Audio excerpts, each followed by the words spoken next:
So you make that every year? You're live. How do you do it? Yeah. I had 5 days. It was but when I got and over water, freeze the ice cube on top.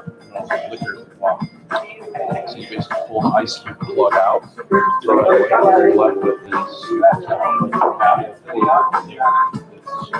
I were just finishing dinner. Thought you'd like to know that.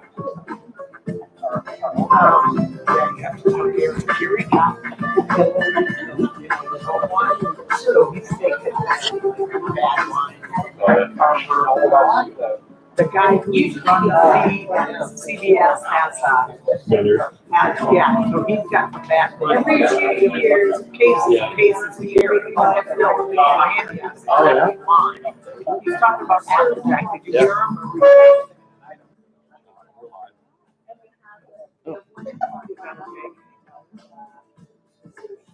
You're live. How's my head look? Yeah, we got a little shine here dog in there. Shine that up a little more, would you? You want me to move that down so we don't get no, I got room there. I've made somebody laugh tonight.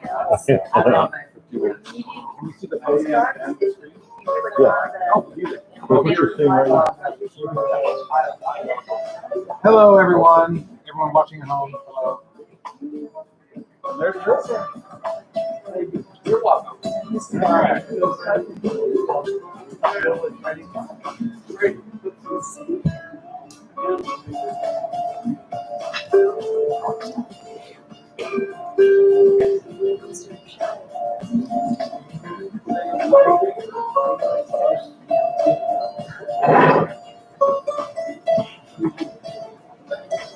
Hi there. We're live. We're streaming on the internet right now.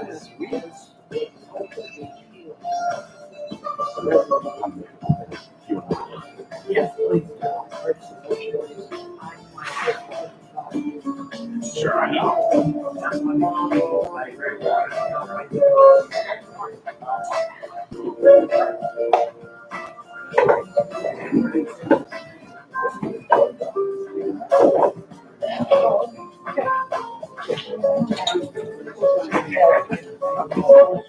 Hello, everyone.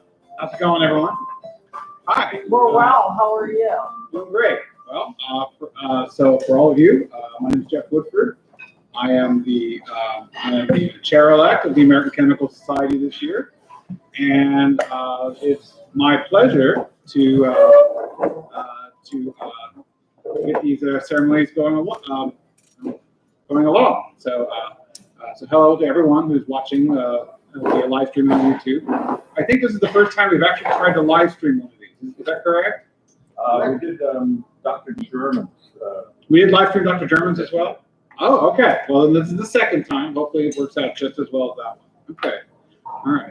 Well, before we get going, I'd like to make a couple of announcements. All right. So first of all, we have elections going for the Kansas City section.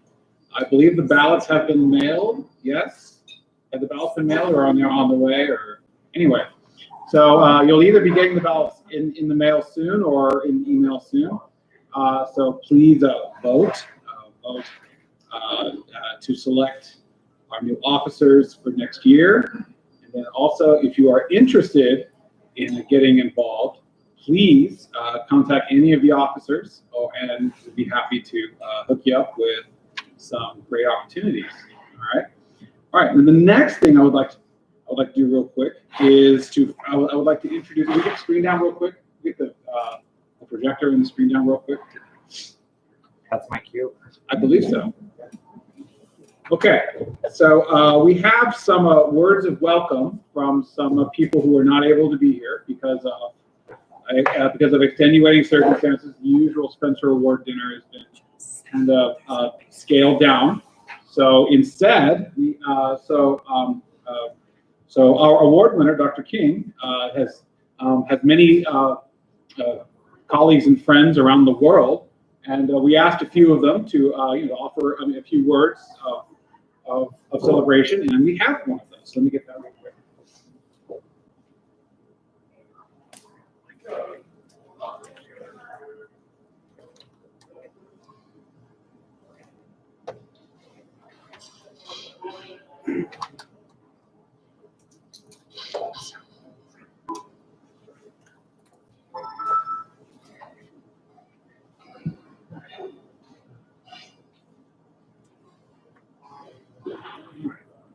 I hope you recognize this.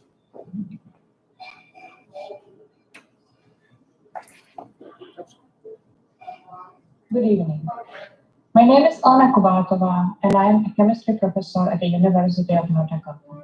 It is my honor to have the opportunity to share a few words in honor of Dr. King's accomplishments.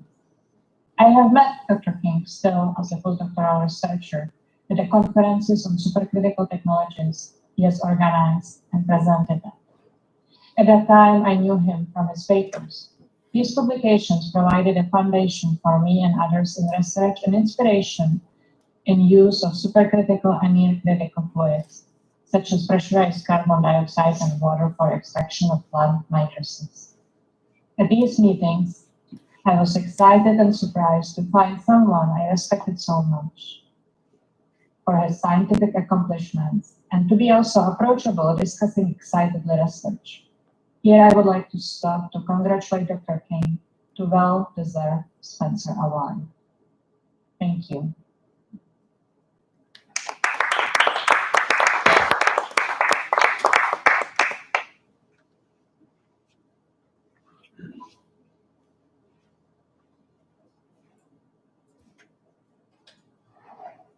Well, thank you. All right. If I could now invite Dr. King to the podium real quick. Great.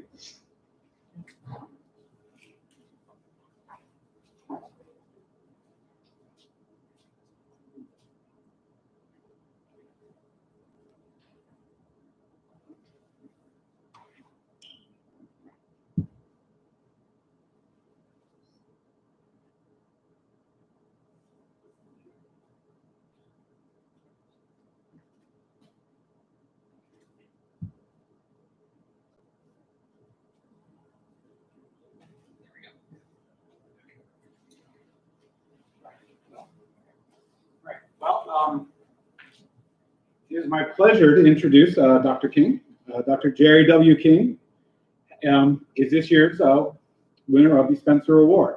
He has over 55 years of experience in supercritical fluid technology and chemical separations. He received his Bachelor's of Chemistry from Butler University and his PhD from Northeastern University. From there, he started an international career in both academic and industrial settings in the field of agricultural chemistry. Positions include lead scientist at the Critical Fluid Technology Group at the National Center for Agricultural Utilization Research, positions at Arthur D. Little, Union Carbide, and CPC International, and also work at the USDA and Los Alamos National Laboratories. He has received numerous awards, including AOAC's prestigious Harvey-Willie Award, a Marie Curie Chair from the European Union, a visiting professorship at the University of Mumbai, and numerous other awards and honorifics that are just too long to mention here. Most recently, he has served as an endowed professor of chemical engineering at the University of Arkansas until his retirement in 2012. And currently, he is an R&D consultant at CFS in Fayetteville, Arkansas. So it is my pleasure to congratulate Dr. King with a medallion celebrating his receipt of the Spencer Award this year. Here you go.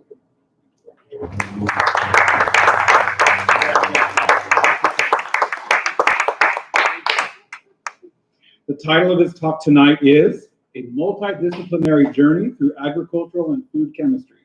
Please join me in honoring once again Dr. King.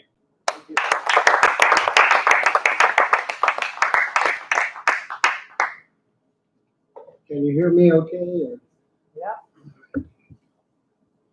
And I want to thank you all for coming under these complex situations that we're faced with these days. I will try to make your evening interesting with this award address. I spent part of the night trying to cut it down and wasn't as successful as I had hoped. So bear with me. I think I'm stimulated a bit by it. I did change the title a little bit. What was read in the introduction is true, but I wanted to cover something a little different than I did virtually in the award address done at the San Francisco ACS meeting about a month or so ago. At the San Francisco ACS meeting virtually. So I'd like to carry on that theme with options and examples of transferring science and technology. I'm associated with Critical Fluid Symposia. It's a name that came from a very successful meeting that I was the chairman of in San Francisco, and you'll hear about that a little bit later in one of the slides. And again, I'm very, very, very honored. I did want to say just a word or two. I scribbled down here quickly. I think I applied for this award about 15 years ago and frankly had given up that it probably would ever come my way. So it came as a bit of a pleasant surprise that it did. Particularly Dr. Eckert Helmuth 15 years ago and through all the to stay, applying for it. So even though he isn't with us today, I'm very, very grateful. I've done a little research on Kenneth Spencer. I find it interesting that his initial successes in mining engineering dovetailed with a very brief piece of work that I did for the research corporation that was involved with the pressurized CO2 extraction of coal, but that's way back in time. The other thing I'd like to note that's kind of interesting is Kenneth Spencer died on February 19th, 1960, and that was my 18th birthday, interestingly. Surprising. So we'll move on here. What I'd like to do is kind of tell you a little about the diversity and the transfer of the research I've been involved with over the time, and how I was able to swing between my basic academic training in chemistry, namely physical analytical chemistry back in time, applied chemical and food engineering, and also the platform of food and agricultural technology. And a lot of this has been opportunities to implement green processes, which I'll describe, into products, integrating it with analysis, as you'll see, that played out to some degree in the Kansas City area, and that type of thing. This involved the modification of analytical instrumentation in the service of process development, so you'll see a synergism between process development and analysis. During this time, the development of a relationship between supercritical technology and chromatography arose, and you'll see an example illustrating that. And particularly the idea of using supercritical media, namely CO2, under high pressure and temperature, to do multiple unit processing. And I think examples will bring that out. And then, of course, the application of theory across these interdisciplinary boundaries that I've alluded to. My first involvement in supercritical fluids occurred way back in time, around 1968. And I was a graduate student at the University of Utah. I had some professors like Henry Eyring, if that name rings a bell with some of you, transition state theory. But the main reason I went to Utah was to work with a physical chemist named John J. Calvin Giddings. There is an ACS award named after him, by the way. And at that time, he was involved in overthrowing a Dutch chemicals engineer idea of mass transport and chromatography columns at very high velocities, against very high pressures, and the pressures required meant the fluids or gases flowing through the column were under supercritical conditions. And this is generally referred to in the chromatography community as the coupled transition theory of the Van Deemter equation. And this required the construction of a mile-long column. And so this mile-long column you have a picture of, you can see it's more of a academic. It was before the megabore columns and many of the fine glass capillaries we did. But we did research there at Utah on that. We used carbon dioxide to migrate things such as peptides and proteins. We also did a little bit of work in supercritical ammonia, which is a very nasty material to work with in this case. But a lot of the emphasis was in trying to do biological macromolecule chromatography with these supercritical fluids. So my odyssey started right before 1970, which correlated with perhaps one of the best cited applications of this technology. Perhaps before I get ahead of it, what is a supercritical fluid? Well, I could show you a phase diagram, but it wouldn't mean a lot unless you're into physical chemistry and thermodynamics and phase equilibrium. But some people say, well, a supercritical state is when you have a nuclear explosion. No, we're not talking about that this evening. And a slide that I didn't think to incur was by one of my industrial friends who had dinner with none other than Barack Obama. And during their conversation, President Obama asked, what is your business about? And he said, well, we make equipment to do supercritical extraction. And the Ralph Schlake of this company, Applied Separations in Allentown, asked Professor Barack Obama if he knew what a supercritical fluid was. And being the adept politician he was, he answered, he said, no, I don't know it, but I know it's supercritical to you. So anyway, these are fluids. You're exhaling carbon dioxide now with no density. But if you put it under pressure at a certain value, a certain critical pressure and temperature, it becomes fluid-like. It takes on solvation properties. And so you can do something like remove caffeine from coffee. And indeed, in 1968, the German patent was the first decaffeination, was also patented to decaffeinate coffee.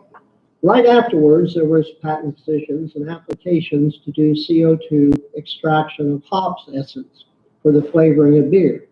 Today, without question, all of the hops worldwide is done by CO2 extraction.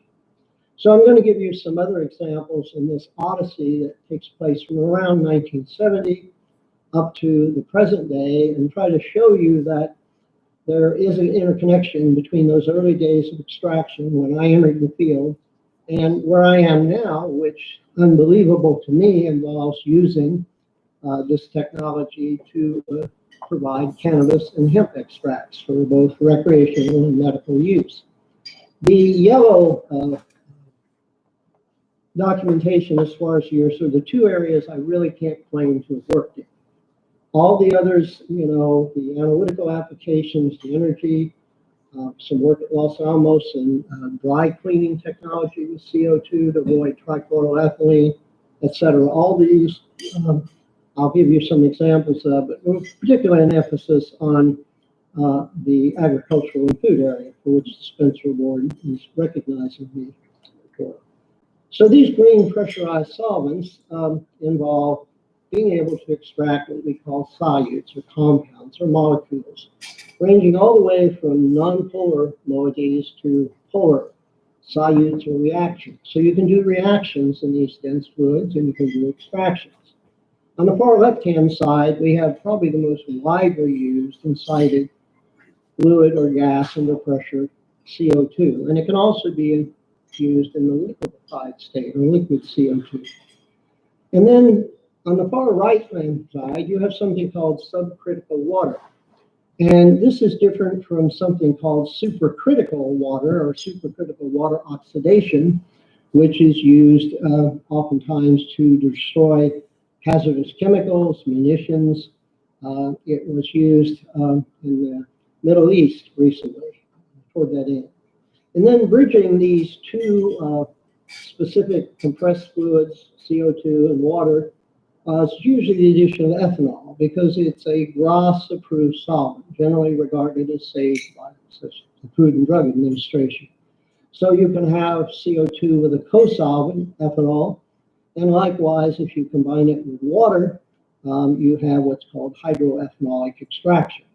So this is sort of the range of trying to make everything greener and compatible with consumer use of these extracts to try to do it all with the selection of fluids. And this brings me to some work. One of those earlier areas in the late 1990s involved green chemistry, and supercritical fluids, particularly CO2 and water, are natural agents. These are a select number of publications that we did work in that actually appeared in the RSC Journal of Green Chemistry. And I'll mention them a little bit more as we go on. But my big break professionally, and particularly my integration into agricultural and food applications, occurred when I took up employment in 1986 at the Peoria, Illinois USDA lab, better known as NCAR, the National Center for Agricultural Utilization Research, as shown there on the US map. And prior to my arrival there, as you'll see in the little figure on the lower right-hand side, there had been developed a high-pressure laboratory with very thick crowbar type reinforced concrete there to do hydrogenation work in the 1970s in synthetic organic chemistry. And later, Dr. John Friedrich was asked to change the research directive, and he finished his career working in the supercritical CO2 extraction, particularly of vegetable oils. And during the time between his involvement when he retired in '86 and I took over the research effort there, we throughout this worked in many things, and each one of these is a little bit of an interesting tale in itself. But they involved everything from reclamation of soil and bleaching clays, crops that I mentioned, to doing specialized extraction, largely in agricultural substrates, and in some cases exhaustively removing lipid materials and so forth. So I'm going to talk a little bit about that work and particularly how it relates to some analytical work. In case you're not aware of, when you buy, say, vegetable oils, typically what you get in the supermarket is a very water white, or very highly purified vegetable oil, which unfortunately has had, through purification, many of the valuable health efficient compounds removed. And without getting in a great deal of detail showing a typical oilseed processing, at that time, and it still persists to today, much of it was done with the use of an organic solvent called hexane. And one of the problems they were having with using hexane as an extraction solvent in the 1980s was there were fires in plants and explosions in this case. And so the CO2 method was explored by Dr. Friedrich and carried on to some extent myself as an alternative to organic solvent extraction. And then again, you can do many other kinds of operations such as decolorization and degumming, removal of phospholipid moieties, deodorization by vacuum distillation to produce the water white solid oils that you see, cooking oils you buy in the supermarket. But this is a complex array of different kinds of compounds constituting our vegetable and animal fat matrices. So this is an interesting comparison of vegetable oils extracted with hexane. Usually it's shown on the right-hand or left-hand side of the inner comparison between two vials for soybean oil, corn oil, and cottonseed oil. And also a CO2 extraction performed at quite a high pressure, 700 bar and 80 degrees centigrade. It turns out under that conditions that you have a solubility maxima that occurs that you don't see at lower fluid densities or lower temperatures and pressures. And so Dr. Friedrich started that work in this area. He was ghosted by a German chemist named Egon Stahl in this work, and he patented several things. I didn't even see the obviously cosmetic differences. The CO2 extracted oils are clear. You don't see a residue in the bottom of the vials. That's a residue frequently referred to in commercial oils as lecithin. And it's a predominantly phosphatidylcholine phospholipid concentrate. So phospholipids aren't soluble in neat, pure carbon dioxide. That has both good and bad applications. When I say it's a different perspective, this work was done in the 80s, and it wasn't until about 2010 that I revisited this problem in using a certain theory called Hildebrand solubility parameter theory showed that the solubility maxima occurred under these conditions of 700 bar and 80 degrees centigrade, and that even at those conditions, you could start to miscibilize or dissolve some of the phospholipids, residues that you see in the hexane extracted vials. So my program at USDA carried it beyond the simple use of extraction, or SFE, supercritical fluid extraction. That has been demonstrated with many kinds of agricultural lipophilic substrates, especially oils, as well as vegetable oils. And the idea was to not just get an extract or a product. An example of that, which I cited, was a product would be a decaffeinated coffee or a hops extract. But to carry this into the area of fractionations using chromatography or columnar fractionations, which you'll see a picture of, and also doing supercritical fluid reaction chemistry. And you'll see examples of hydrogenation and esterification reactions done in CO2, and it can also be done in supercritical propane. So the idea was to carry this beyond the simple SFE operational mode. One of the areas that we did quite a bit of work on, that was in applied lipid reaction chemistry, was the effect of having CO2 when we did catalyzed glycerolysis of vegetable oils. Here the ratio of glycerin is very high to the substrate oil, 20:1. It's not a usual mole ratio. And as you'll see in an example of this, it's provided a prophylactic effect and an end result. And glycerolysis mixed the glycerin substrate. That was an improvement over alkaline catalyst initiated glycerolysis. We also showed that we could do this enzymatically, and you'll see an example of that. But probably the one that was most profitable and could be transferred into the areas was the formation of methyl esters, better known as fatty acid methyl esters or FAMEs, in the presence of supercritical CO2, which appeared under pressurized conditions in some water to act as an alkyl carbonic acid type catalyst. And this CO2 expanded methanol could produce quantitatively, as you'll see, FAME distributions that were very valuable, not only in producing FAMEs for something like biodiesel production, but also for analysis purposes.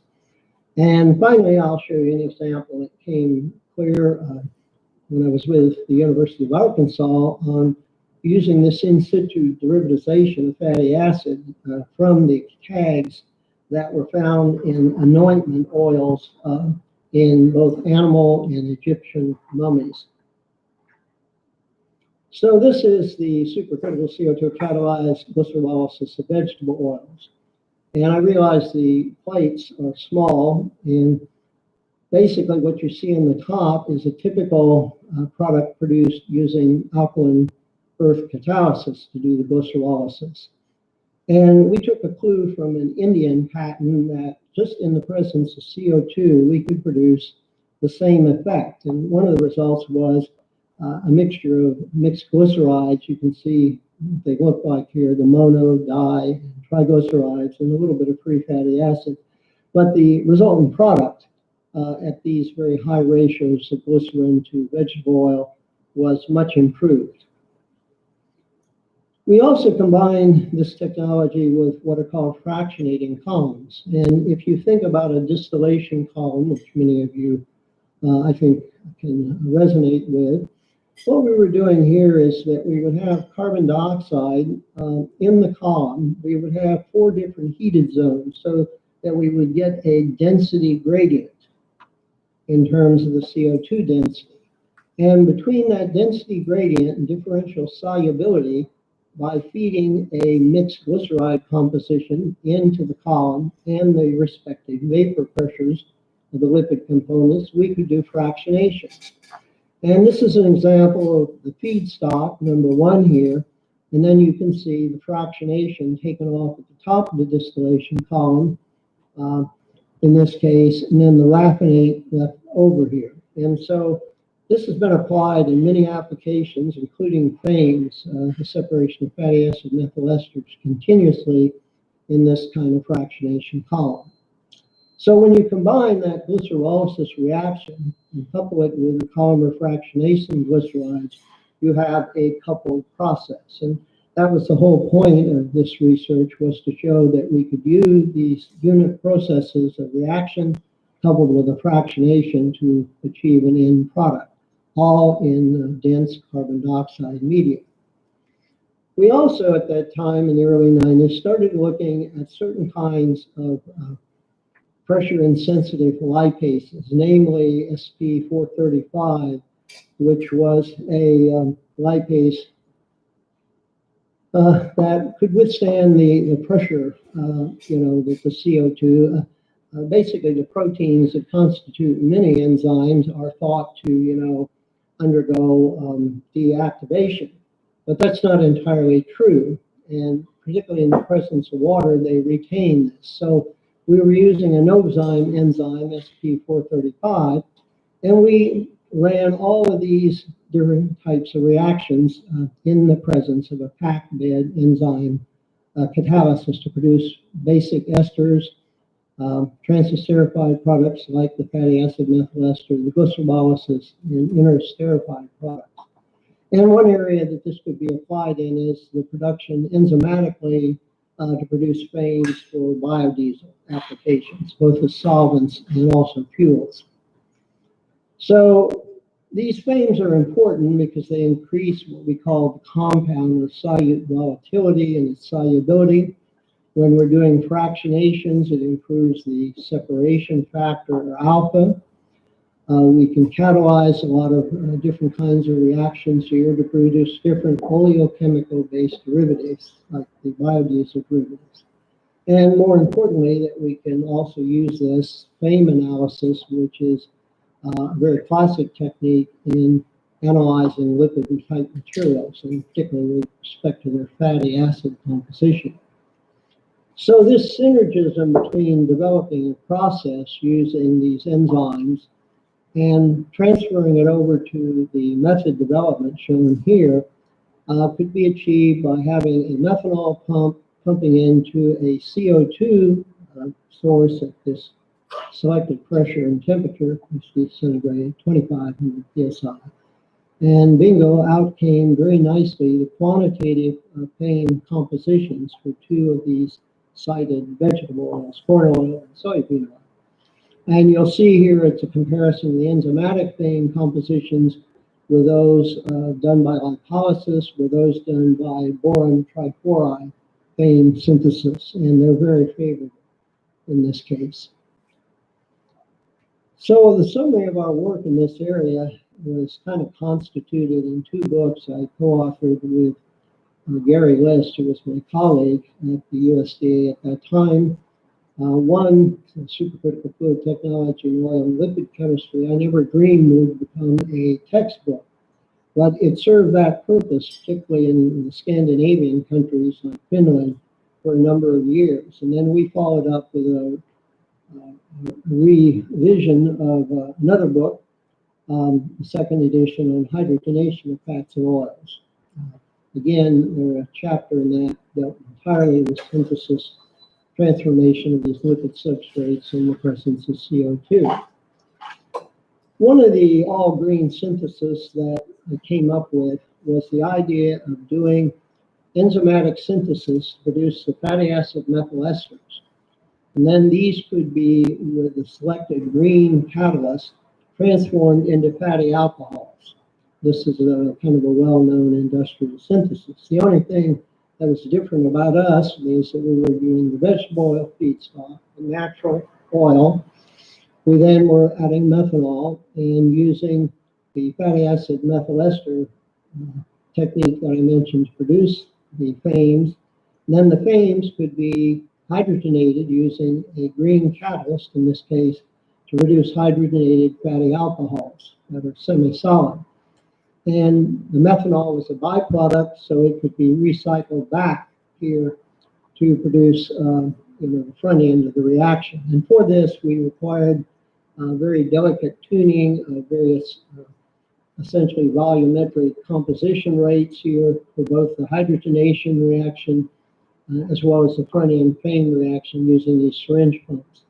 And this supercritical fluid chromatograph here shows how well the transformation took place. We had very little of the alkane produced, and for this particular soybean oil here, we predominantly produced the C16 and the C18 fatty alcohols. And this is an example of it. Here you have the original feedstock. Here you have the fames produced by enzymatic esterification. And then hydrogenating it under supercritical conditions, you could produce the fatty alcohols. And these are industrial chemicals of some value and use. I might comment here, I inserted this, is that sometimes when you do extraction of these lipophilic type materials, you're interested in partially removing the lipid material to produce a material that is left in the extractor. So you can extract an oil. This can be the commodity vegetable oils. It can be essentially a more nutraceutical oil, such as evening primrose oil, etc. But also you can take something that you want to strip the unwanted lipid materials, the triglycerides, using the supercritical to increase the phospholipid content. And what the Valencia Corporation did in Florida is copy some of our research we had demonstrated to produce a very high 75% phospholipid, mainly phosphatidylcholine substrate that had pharmaceutical value in this case. So the fames also figured, as you'll see later, in some work we were asked to undertake in the mid-1990s to do some enzymatic supercritical CO2 synthesis again, as you saw reproducibly, of lipid-type materials. And this NLEA Act, as it was called, NEA Act, Nutritional Education Labeling Act, totally was a revolutionary thing at that time because most people were doing gravimetric fat assays, that is, doing weighings of fats. And with that, there were a variety of solvents, there were inconsistent results.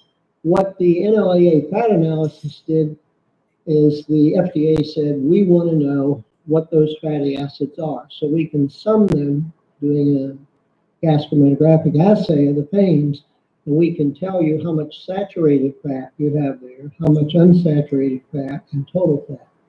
And the cat, schizophrenic as it is shown here, this really upset the ballgame as far as the industrial people who had been using gravimetric assays at the time. So time went on, and finally at the University of Arkansas, I was approached by an archaeological chemist at Texas A&M University, known for his work in the archaeological dating of artifacts. And he had heard about CO2, and he was looking for a gentle sample preparation technique because the techniques that were being used to prepare samples for carbon-14 dating using special form of mass spectrometry, he was getting, unfortunately, not good results. So we set up a little miniaturized extraction, and again, adding methanol doped into the CO2 flowing gas stream to produce the fames. And this comparison of the sample treatment methods with the conventional method here in terms of radiocarbon yields prior to C14 dating gave us a linear relationship. So we examined several types of materials, Egyptian mummies, Russian textile, wrappings of mummies. We looked at bovine, cow mummies. And what we found was we were forming these fames, when we did the CO2 extraction of the lipid materials, gently from these archaeological residues. And this simply shows the kind of fatty acid methyl esters results in pretty much the good quantitation yields that we got with it. So I would have never dreamed that this would have played out in roughly around 2012, 2013, that we would rediscover this famed synthesis of being of value to in archaeological dating. So this brings me to sort of what I would call the analytical saga that involved pesticide residue analysis and hence an interface with the Kansas City technical community. And we were asked in 1988 by the Food Safety and Inspection Service, FSIS, and also later FDA, which corresponds, frequently with FSIS, and also the Federal Grain Inspection Service, which has a laboratory also here in the Kansas City area, and EPA, to reduce the use of organic solvents in the lab, to avoid this scene with all these bottles and the record keeping on the use of the solvents, the 55-gallon drums, which needed to be disposed, and also workers that were sensitized, dermatologically to these use of the organic solvents. So we started applying the CO2 extraction principles that we had shown in the processing of the lipids and the vegetable oils into the extraction of lipophilic phases, which then were analyzed usually for lipophilic-bound pesticide residues. And this was originated out of a request from the FSIS people in Washington, D.C., and eventually involved interacting with their laboratories in St. Louis, Missouri, as well as the Alameda FSIS laboratory. But an interesting thing happened. We got a call from a chemist in the Lenexa, Kansas FDA laboratory, and later some people at FGIS here in Kansas City about could this technique be applied in their area. And the FDA in Lenexa does 4 times a year a market basket analysis. At that time, it was about 220 food items. Some of them were very water-bound or hydrophilic. Many of them were fat-bound. So we started to develop a legacy in extracting fat from about anything you could imagine. For instance, we would do peanuts, and they would be typically 50% fat. You'll see an example of an M&M extraction in a little bit. And anyway, all this was toward the idea of doing residue analysis. And we developed a number of projects. I won't bother to go through all these, using different techniques that you can see listed here, with a number of postdoc and permanent staff members for FSIS out of our Peoria laboratory.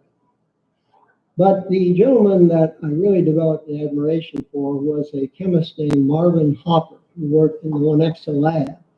And he and I beat a path between Peoria, Illinois and Kansas City, Missouri, to help him develop a technique for extraction of lipophilic and hydrophilic materials in their market basket analysis, so 220 food items. They do it about 4 times a year at that time. And so this involved, again, collaborations with FSIS, well, with FDA people, both in Lenexa, Kansas, and in their instrumentation development lab out in Massachusetts. And what you see here is a 6 parallel extraction system that we built. I still have one of these in Fayetteville. This is the one that was in the Lenexa laboratory. They wanted to do larger representative samples. That was the key part. So Dr. Marvin and I worked on this system and built this system with the help of their instrumentation group and implemented it in Lenexa lab. And as far as I know, it's still being used. Then we had another problem thrown at us by the FDA, and this resulted in an infamous cave fire that occurred in the Kansas City, Kansas area at the Americold storage cavern, where literally millions of pounds of cheeses and meats were stored in underground limestone. And in 1995 or thereabouts, a fire developed in these storage caverns. And the question that came up is, can we still use the cheese and meat substrates?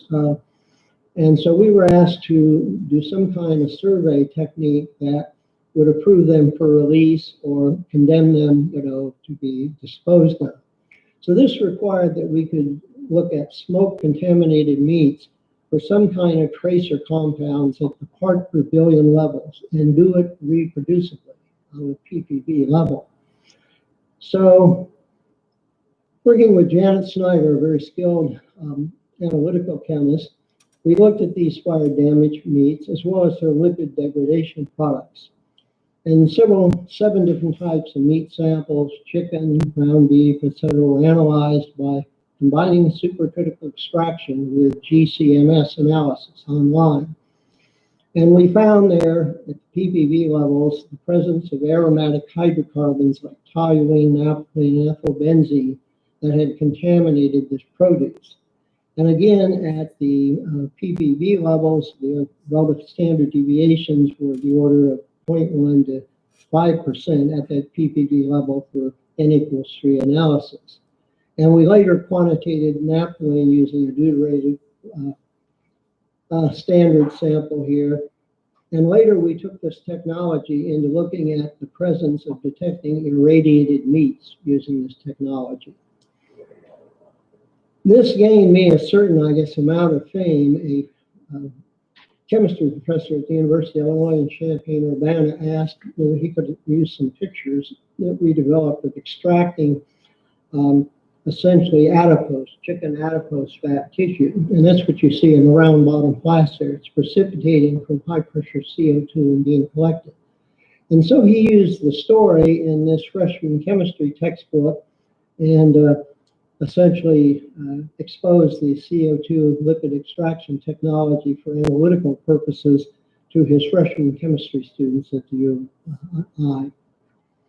And for this work, around 1995, I was recognized by the AOAC, the Association of Official Analytical Chemists, with their Wiley Award.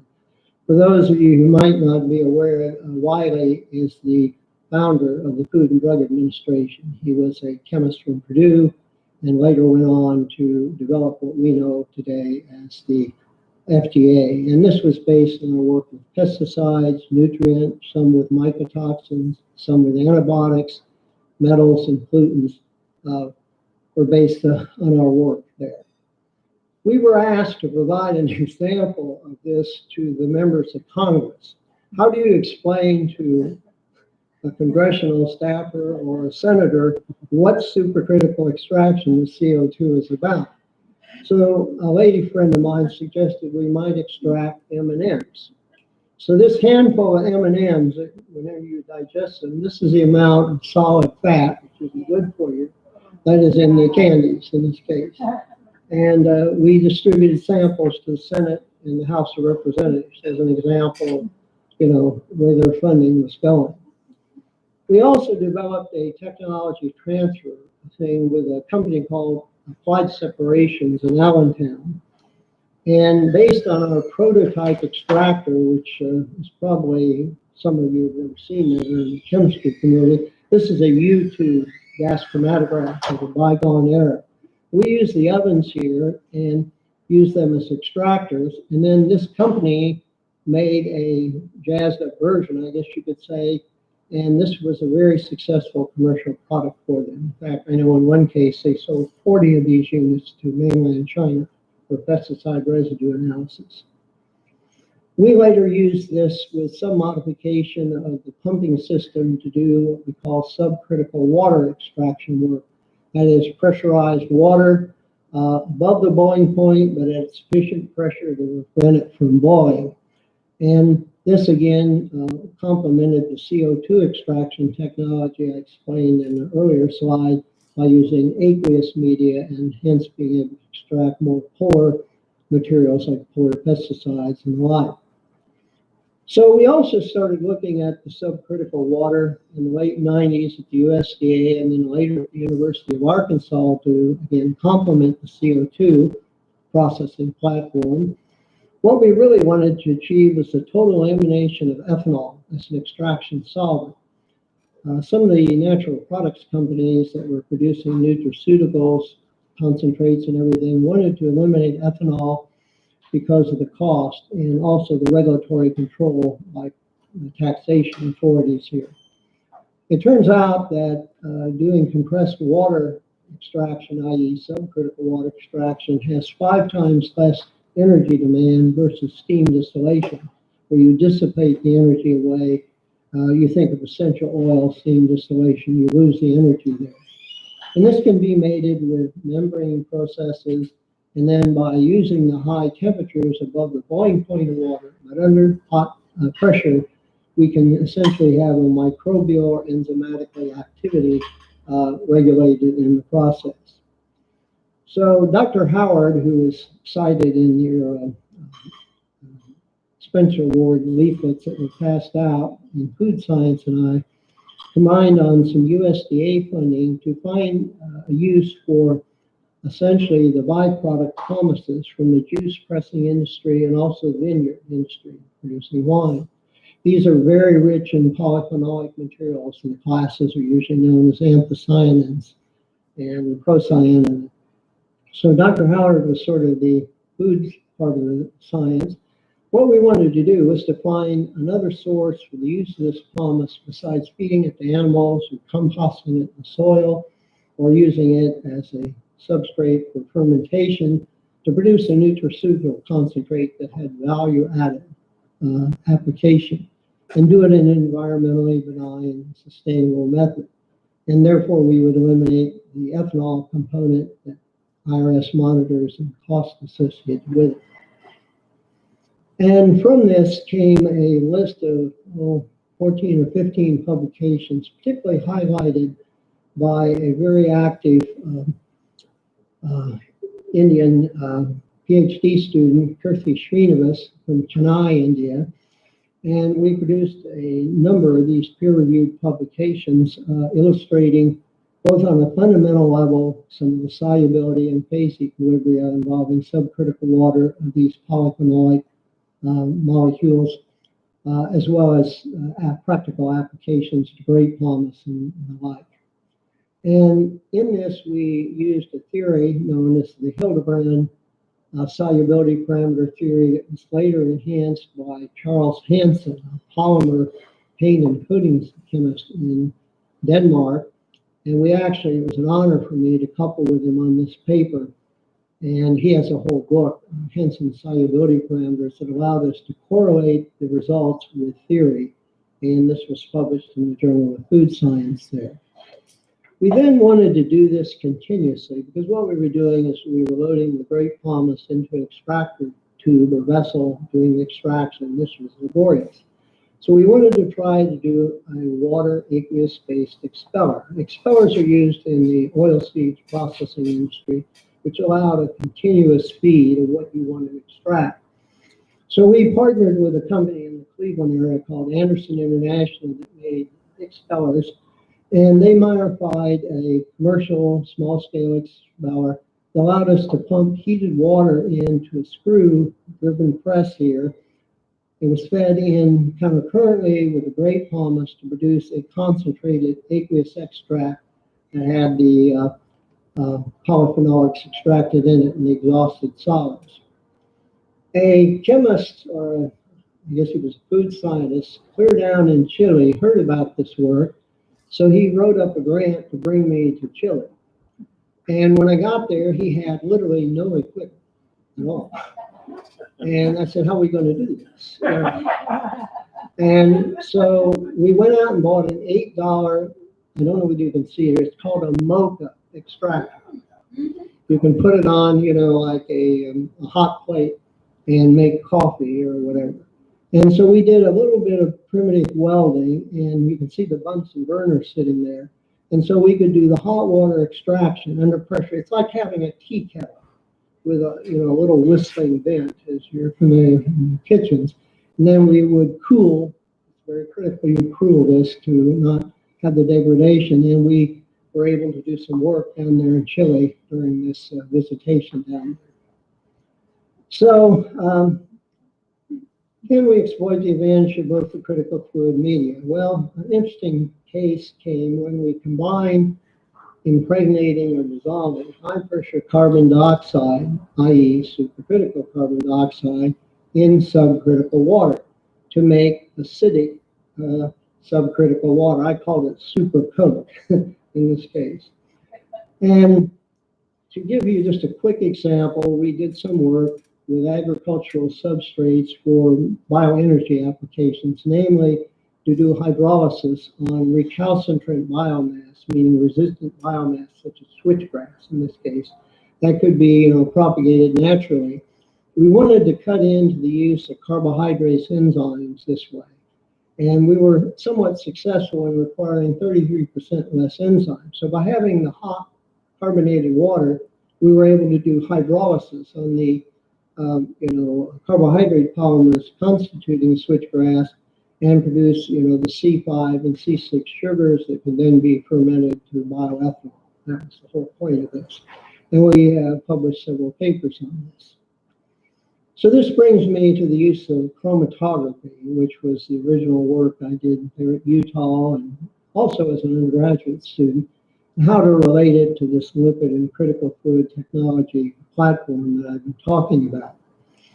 And it's possible to use this technique to do a lot of interesting measurements. And I won't read all the billet statements there, but I think what's important is you'll see this animated cartoon that will get across the idea. And when you do chromatography, you have a column and you separate things on it, as many of you in the chemistry world know. What we do is we want to study something in the column. And using probe molecules, usually 20 or 25 of them, we can characterize whatever is in that column. Now, I have a whole history of work in that area going back to my PhD days. But one of the things that's highlighted in yellow here is that I found these techniques were well suited to student intern projects and honors thesis. One of them you'll see an example of in a minute. So what we did was we made up a biodiesel column, things that were produced by methyl ester esterification. And that was our stationary phase in the column. And this work was done with two undergraduate honors students. Both of them went on to higher degrees. And to do this work, we took an old GalMac thermal conductivity thing that we bought for $25 on eBay, and we converted it with an operational amplifier that amped the signal up to more of my FID detectable levels, 10 to the 4th. And we use this in this inverse chromatography using this simplistic system here. And from this, and I won't get into the mathematics because it's involving solution thermodynamics, we were able to determine the solubility parameters for soybean, jojoba oil, the cosmetic type of oil, the soybean methyl esters or the biodiesel, and also glycerol, a byproduct here.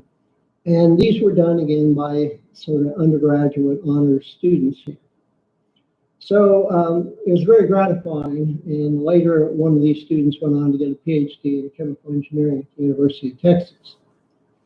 So when I, quote, retired in 2012, but not really, I started getting inquiries from an industry known as the cannabis industry, the hemp industry.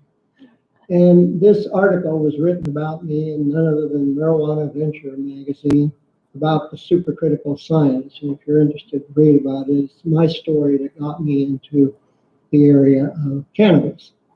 And basically, as I'll show you in a minute, cannabis or hemp is really a banquet for separation science because it involves all these basic separation processes, both analytically, but more importantly in processing and the purification of the extracts that come from the cannabis sativa plant or cannabis sativa L, which is the hemp analog here, including supercritical extraction. This is a schematic of where you start with the flowers that have the terpene-enriched nodules here on the plant. Of course, you do comminution and grinding to produce a powder. You may or may not do decarboxylation. By the way, I should preface this. Whenever I talk about this, they kind of think I'm an imbiber of cannabis. I have never smoked a joint in my life. And this surprises some young people to hear that.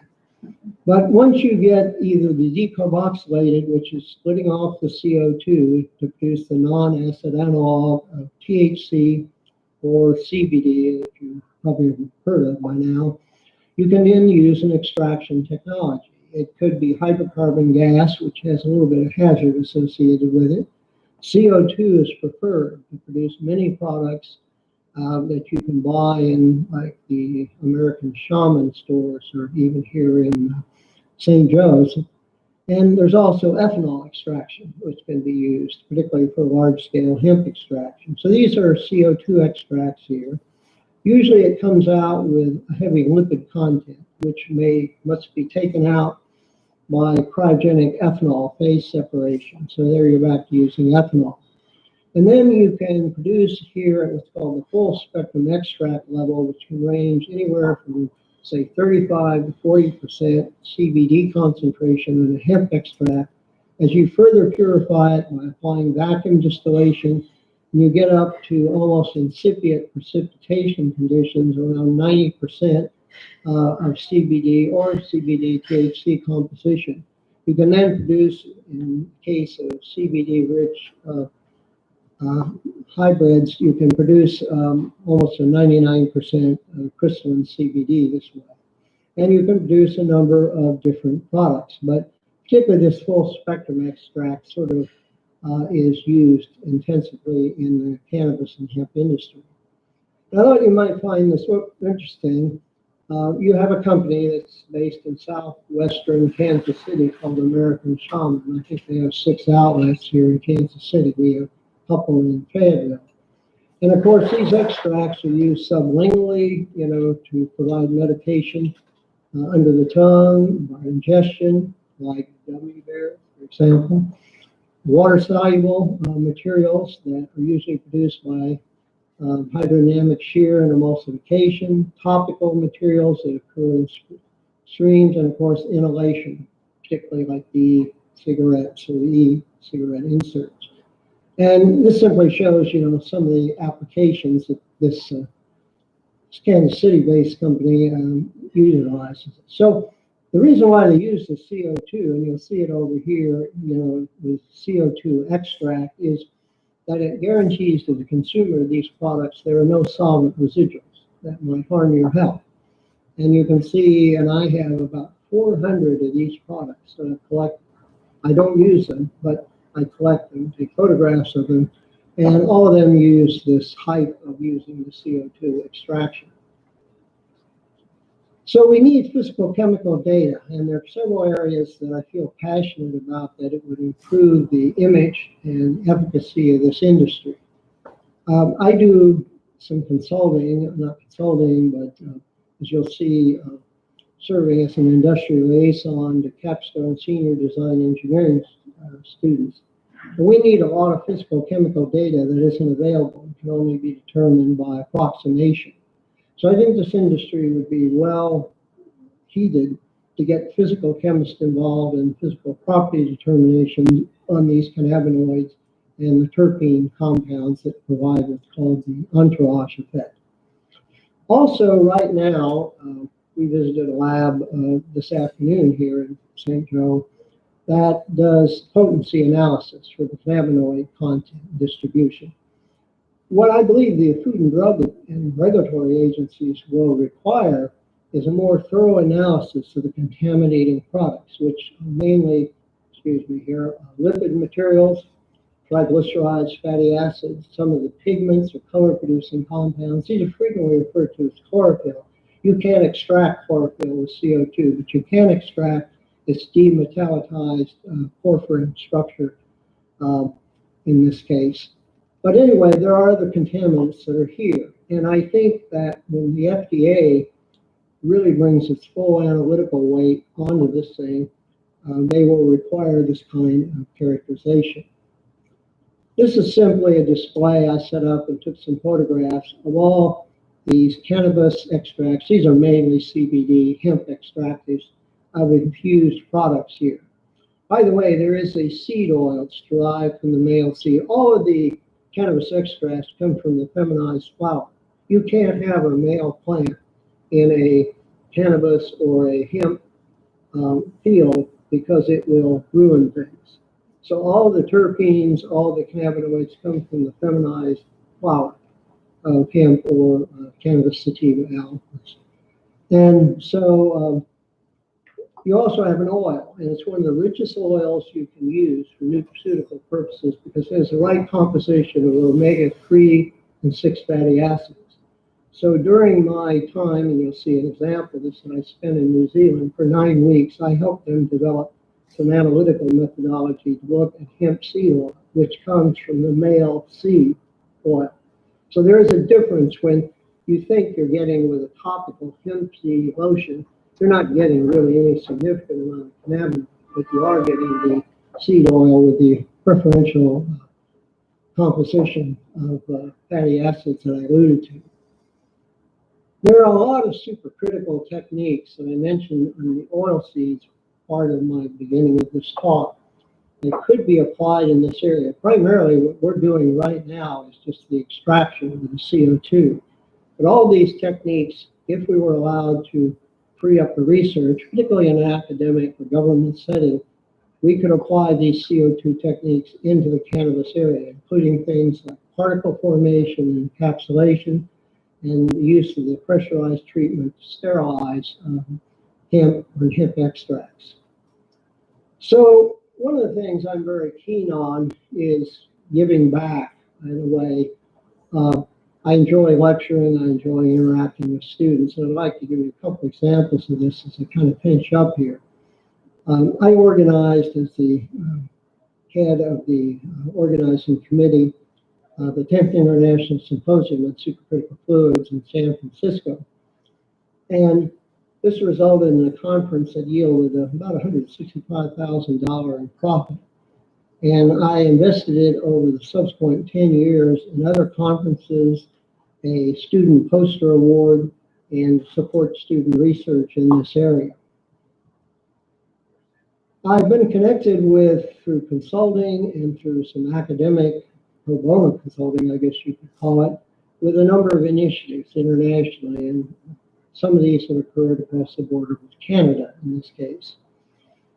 Typically working with some equipment manufacturers. This is a high pressure CO2 extraction rig that's being used to extract traditional cannabis by Canopy Growth in Ontario, Canada.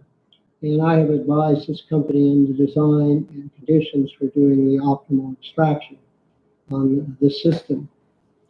I mentioned the physical chemical measurements and everything. So I was invited to do one of the first courses at an undergraduate level at Loyalist College in Belleville, Ontario. And I presented a series of lectures over roughly a 2-week period up there to these undergraduate students, because Canada is much more advanced than we are in implementing this technology and training in academia chemists and engineers that can contribute to it. In 2016, I was a Fulbright Fellow at the University of Alberta. And it not only allowed me to interact with people in the food science department and agricultural engineering department, but also the chemical engineering department there at the University of Alberta. And I was invited to be an industrial liaison to what are called the capstone senior design engineering groups.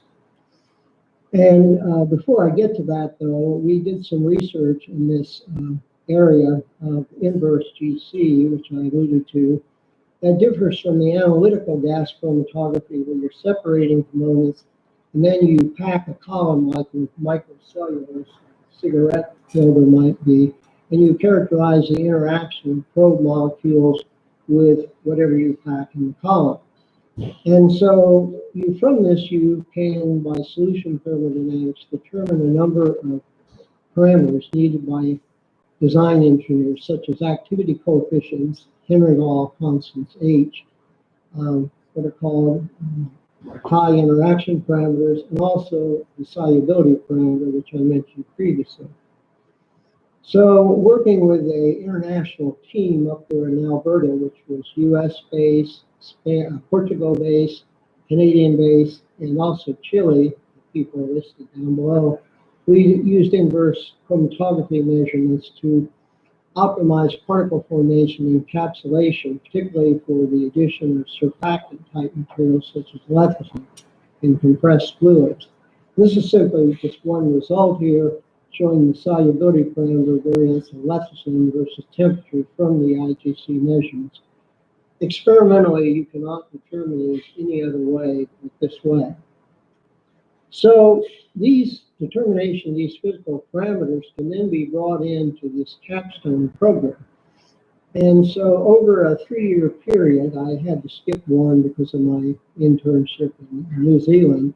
I worked with these capstone design teams. They're usually 6-member teams of senior chemical engineering students.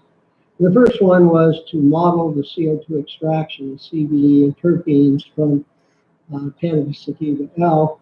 And then also later on, the second team in the following year did a modeling of purification to 99% CBD. And this is just an example of the kind of work these undergraduate students did. They would develop mass balances, they would develop schematics, energy implications. All of this was developed in their reports. And initially, in the first group, I went up to Edmonton and interacted physically with them. All the other liaison or mentorship, I guess you could call it, was done via Skype interaction with them. And the first team actually won an award. Ken Surrey was an Indian immigrant to the chemical engineering world in Canada, and his wife, who's pictured there, established a process design award. And we were fortunate enough with this very cosmopolitan group that you can see here to win that award. So about 2 years later, I interacted in another engineering team, which you'll see a picture of, in comparison the extraction of CBD dominant hemp, comparing ethanol extraction with CO2. Because if you talk to anyone in this field, they will say, which one should I use? What are the economic consequences of it? And this team produced, I couldn't believe it, a 482-page final report based on my interaction weekly with them. I mean, they did a splendid job. We didn't win first prize, but we won runner-up prize. And here are the members, of that team, minus one I interacted with. So I plan to do this again in 2021 on a different product. I really enjoy it. We have done some educational things in the cannabis area, particularly an extraction video series that is free to anybody who registers with the Emerald Scientific Company, and it's a series of 9 to 10 webinars on how you do extraction of cannabis with CO2. I mentioned that I went to New Zealand for 9 weeks, and that was a very interesting experience because I was marshaled around the North and South Islands of that beautiful, country, and particularly the Morai, the indigenous people in New Zealand. They were getting into the propagation, particularly hemp there. You see how tall the hemp plant is. Dr. Cowan was my host there. So we worked with these Morai groups, to help them prepare them for the extracting of the hemp plant. I also worked with an industry plant, Pharmalink company in South Island in New Zealand. This simply illustrates a large-scale CO2 extraction facility. And one of the things they do here is a nutraceutical extract called green lip mussel. For those of you who might have watched Sunday TV around 10:30, maybe 11, Larry King, the TV host you may have heard of, he actually talks with a physician about the use of this green lip mussel, and briefly they show the CO2 extraction plant. So I returned to that area about 6 months later and helped this Metapharma group out of Ontario set up their Victoria, Australia extraction facility there. And one of the fellows there referred to me as the Jedi Master of Supercritical Extraction, which I thought was kind of humorous anyway. So the latest venture I've had educationally is with the National University in Chemical Engineering Department in a 2-week-long course done largely by the Google Meet platform. So this had to do with the processing of medicinal cannabis there in the country of Colombia. National University is located in Bogota, and I gave eight lectures, and then I followed it about a month and a half later, giving 3 lectures in the same course. I hope if the pandemic gets over to visit the country and consult somewhat with the companies there. And I also served on a master's thesis with a woman student who's now pursuing her PhD. This was an analytical project to produce a very high purity THC standard for forensic purposes for the Colombian government there. For this, I guess I'm going to get another ACS award. And this will come from a division called the Cannabis Subdivision, which is tucked under the what is the group? The Chemical Safety and Health Division, CHAS, C-H-A-S, I believe it's the acronym for them. This subdivision is about ready to become the newest division of the American Chemical Society. So cannabis and hemp are gaining respectability, I guess you could say this way. And if we have a non-virtual meeting in, I believe it's San Antonio in the spring, I'll receive the recognition of these other 3 people here. If this area fascinates you and you'd like to find out some more about it, I set up a website, you see URL there, that has really a great deal of educational value to it on the drop-down menu, and I invite you to visit it. This is a high-pressure 80,000 PSI rig where we can sterilize hemp or cannabis granulated flower with high-pressure CO2. Of course, all this could not have been done without considerable array of help. Particularly the USDA years from 1986 to 2002, all of these people contributed, co-workers, people who worked under my direction, postdocs from around the world. They're all listed here. Some of the collaborators are over there from Italy, from Sweden. Dr. Turner became a professor there based on her work. Dr. Tamelli is a professor in food science in Alberta, etc. And then, of course, as I mentioned, the collaboration with the Kansas City crowd of FDA shown there and FSIS. And then these are the laboratory colleagues and students that worked with me at the University of Arkansas, including Dr. Howard and some of his colleagues in food science. We also had similarly foreign people from Spain, from Chile, come and work in collaboration with us there at Arkansas. So is there high, fast, or supercritical fluids? And yeah, there is. You got to have something to replace them. And for me, it's been ballroom dancing over the last 6 years. So whether it's Sheila or Gina, or in the case of Samba with Ara, this is what I do in my spare time. And it fulfills, the void left after I leave supercritical fluids. So I want to thank you for your kindness in giving me this award. I trust you find this lecture kind of interesting. I'd be happy to answer any questions, or as I say, we have this website. I'd be happy to give you my card too. But it's been a 50-year almost odyssey in this field. And I hope I've illustrated where I think, I've justified, the Spencer Award based on this wide distribution of applications to the food and agricultural sector. Thank you again. It's been an honor to address you.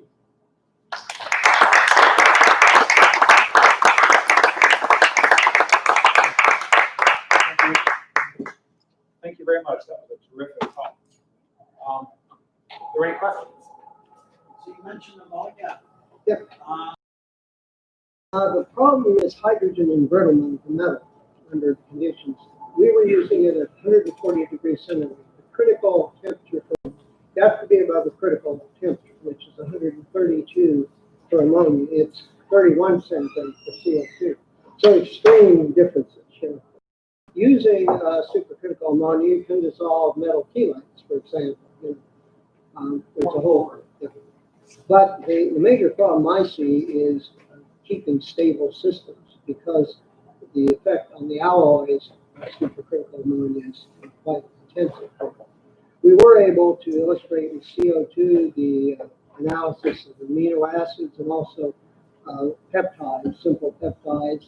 We did things like carboax, which are polyethylene glycol polymers, that type of thing. But the ammonia is more of a research problem at the time. There are use of other fluids, particularly the use of freons like R134A, which you're familiar from your automobile and coolants. The problem with those is they have an environmental impact, which you don't want. So that's another fluid that is used. Any other questions? Do you overcome, much of these look like the containers of the material. How do you overcome sort of the batch process?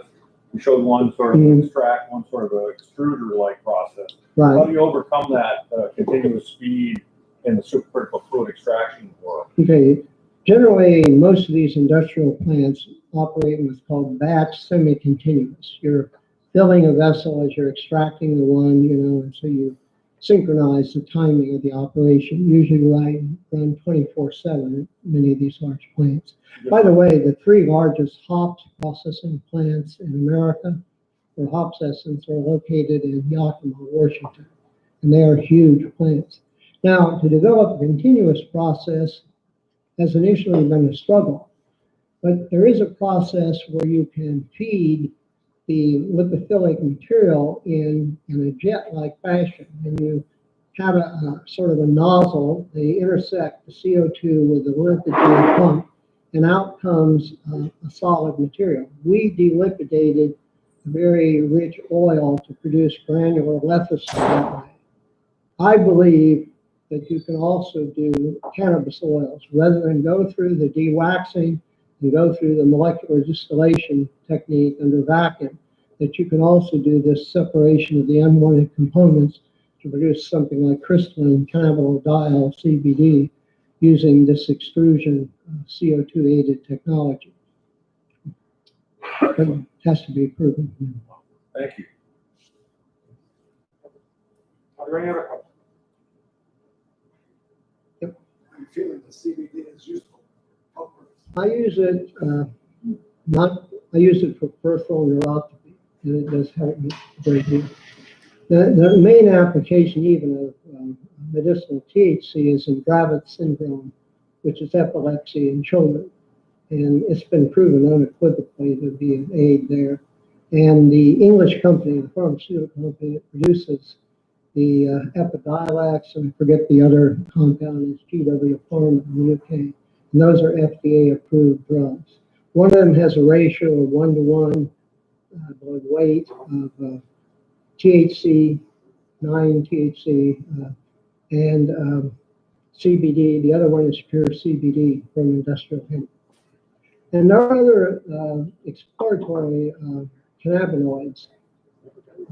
Perhaps the most famous research in this area is an Israeli scientist named Raphael Lichman. He has, done a lot of research in the medicinal use of cannabinoids. Consider that in the 1920s and 1930s, this area was vilified. But the truth is, practically all of our synthetic drugs have their corresponding things in natural products. And so I think you're seeing the era, of legalized cannabis responsibly used, to treat afflictions. There is a fairly significant government funding in the treatment of PTSD for military veterans using cannabis extracts. I have a question from people watching online. Mm-hmm. And the question is, would there be a reason to use another subcritical liquid besides the water and water CO2 or the ethanol? It would depend again on its critical parameters. For instance, let's take CO2. The critical point is 31 centigrade. Critical pressure is 72 bars. You multiply that by 15, get PSI. That isn't all supercritical. Liquid CO2 is the same thing as subcritical, essentially liquid CO2. So it's possible to have subcritical ethanol, but it's at very high temperatures. I know from some consulting that there are people using mixtures of fluorocarbons because they don't require high pressures and temperatures to do the extraction. And that's why some people like them, you know. I don't know whether that answers directly the question, but it depends again on the physical properties of the fluid you're considering. CO2, you know, remains the dominant one because of the low cost and some of the benefits you may sense of it contributes. You know, you can take an extract that still has CO2 in it and, you know, ingest it. I'll give you two examples. The Frito-Lay people came to our lab in Peoria and they wanted to delipidate potato chips. So we packed an extraction vessel with Lay's potato chips, extracted about half the fat. If you extract all the fat, it's no go. You need the plasticization of fat. They were able to take them out of the extractor. It horrified me. They took them out of the extractor and immediately began eating them. Another one is the production of rose oil. When you put rose petals and you do CO2 extraction, you remove them, you hear popping and bursting. And that's the CO2 evolving out of the plant matrix as you extract the rose oil. So one of the areas that I'm gratified to see the CO2 extraction take a role in is the area of cosmetic chemistry. It used to be that whenever you deal with the cosmetic industry, they had a formulation for doing something one way and they weren't going to change it. And that has changed when they are looking at superior extracts, and CO2 is one vector that gives them these improved products.